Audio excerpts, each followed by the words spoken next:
Alright, here's another little project. I'm going to hook this up today, figure out the best way to do it. This is my Renogy battery monitor. I've had this for a while. These are supposed to be pretty good little deals. I'm going to hook this up in some sort of a convenient way to where this can help me test that lithium battery. And I'm going to put this between the battery, and the only thing I have 12 volts to use to test that battery with is I have a small 400 watt pure sine wave inverter that works. And that's what I'm going to do. So I'm going to hook this up somehow to make it portable. And it'll be a nice little device to test batteries with.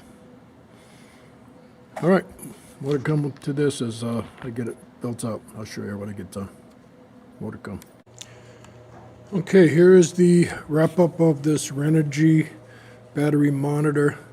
I've built a little test area here. I've got bus bars, negative and positive. I've got the positive lead for the Renogy battery monitor. I hooked up a 1 amp fuse in the line. There's the shunt over here with the 2 gauge cable coming down to the shunt to the bus bar. In an equal length fashion, I've assembled this side.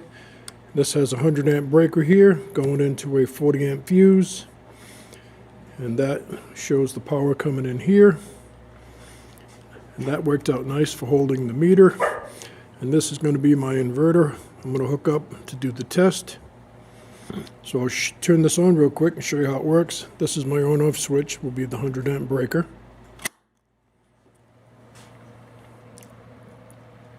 There it is, showing 13.1. And this little battery capacity thing, which is just a battery voltage indicator, showing 13.2. So that's what's going to happen. Next on the list, probably tomorrow, I finally got my lithium battery charger in. I'm going to unbox this, set this up, and put it all into this configuration I got going on here, my test bench, and we'll test that smart charger. So that'll be coming up next. All right, hope everybody's doing good. That's the install of the Renogy battery monitor.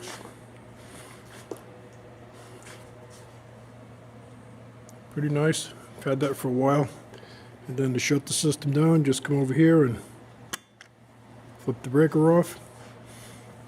And these will finally go down here, and I think at about 5.9 volts it shuts off. So far so good. More testing to come. I'm going to call it a day here and wrap it up. So next up on the list will be the smart charger. There it goes, 6.6 volts, it shuts down. All right, that's it for the Renogy.